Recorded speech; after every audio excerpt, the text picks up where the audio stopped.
Hi guys, Omores here and welcome back to the channel. Today we are diving into something pretty wild, Windows 2000 running on modern hardware. And the classic question, can it run Crysis? Yep, you heard that right. Now I know what you're thinking, didn't we already cover installing Windows 2K on modern hardware? Yes indeed, so this time I'll give you a super quick rundown in under 2 minutes or so to get everyone updated, then we'll get into the fun stuff. Yes, we can install Windows 2K on modern hardware on both AMD Ryzen and the latest Intel Core CPUs. Here you can see it in action running on an Intel 13th Gen CPU.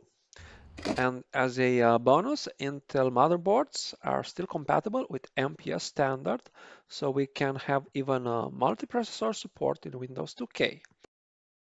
These drivers are a big problem when installing Windows 2000 or any other Windows NT. Luckily, we can use UniAta drivers, which will act as universal AHCI drivers, but there is a catch. UniAta drivers can't be used during the installation with modern motherboards. So we have to install UniAta while Windows 2K is already running.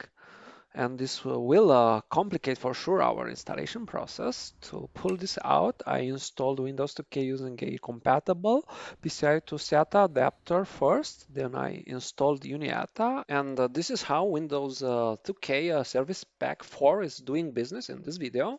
And speaking about business, let's watch a quick Windows 2000 ad.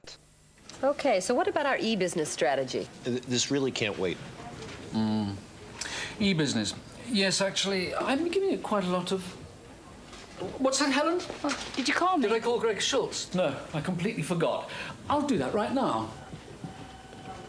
Don't know where to start with e-business? Your dentist? I can't put this off any longer. Start with the software foundation that's built for the internet. Start with Microsoft Windows 2000.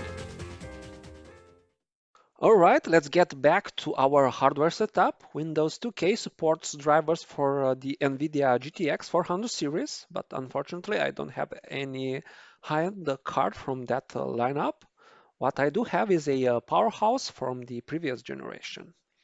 I'm talking about an Asus GTX 280 with 1 GB DDR3 connected to a 512-bit memory bus. That was something back then, and the launch price was like $650 in the summer of 2008. Now let's install the last NVIDIA Windows XP drivers that are compatible with Windows 2K. Yes, these drivers are not specifically listed as Windows 2000 compatible, but they will install just fine. No workarounds are required, with one exception. After we are done with the installation, we have to disable NVIDIA driver service, or else the boot time will take way longer than it should. Now let's see what it takes to run Crysis on this configuration. First of all, Windows 2K is not officially supported by Crysis. And not only this, but Crysis will specifically check if we are running on Windows XP or newer. And if the outcome is not true, our adventure will end with an error message. So we need, of course, these OS checks to be disabled. And back in December 2007, a dude from TechSpot forums take care of this problem by patching cry input and cry system DLL files. Next, we need some Windows DLL files to be copied in the same folder with the executable, and we are good to go. I did all the patching in Windows 10. Now let's remove the drive with Crysis and see if it starts in Windows 2K. I don't see why it shouldn't.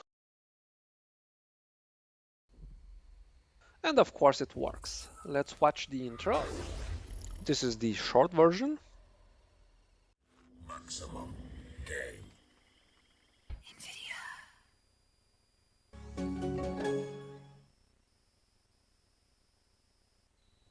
Now let's see what Crysis recommends for optimal system settings on our configuration.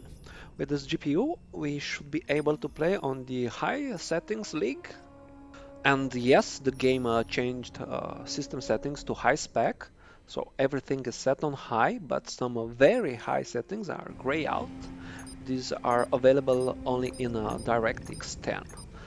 Now let's do a benchmark on the default resolution, which is 1024 by 768. Not too shabby, we are hitting a steady 80 FPS, even though we are running in single core CPU mode. I would have gone for a multi-CPU setup, but I couldn't track down my Windows 2K installation with multi-CPU support, so standard mode it is. Funny enough, it was easier to dig up my old Crysis save folder from 2008 when I used to benchmark GPUs for my tech blog. Now that I have uncovered these old save files, let's load them up and see how the game handles in full HD. Afterward, we'll run a benchmark. But before we get to that, can you take a guess at the frame rate? I know I was getting like 25 frames in Full HD when using an ATI Radeon 4850. But on this Asus GTX 280, we should get at least 40 frames. Let's see. Still have an active AAA in the valley. Take it out so we can send in our birds.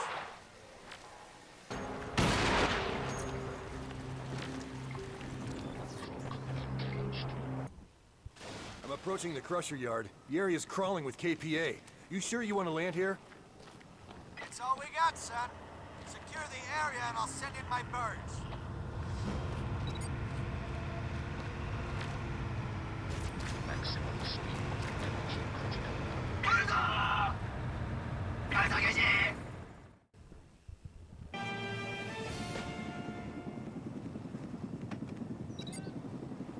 Cruisers down! Our heavy feet tails are inbound with tanks. Hold off the KPA air units till we can get there. Over.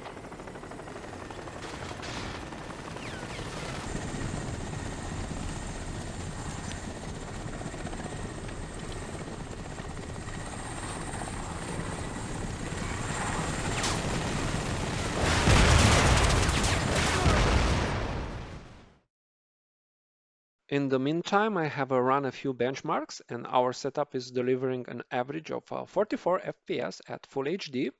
Keep in mind, these aren't the max settings. If we crank it up to 8x Anti-Aliasing, those numbers will definitely take a hit. Now let's see how bad can it be.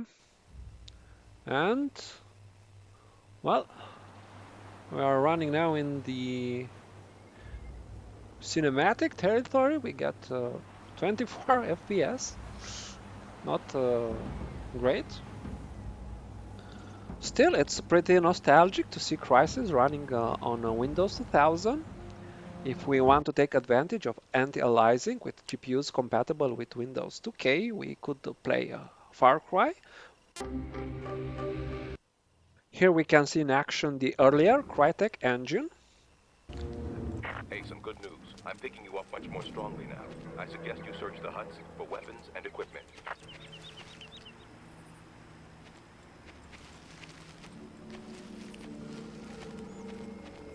Stay low and avoid contact if possible. You don't really want to alert the car.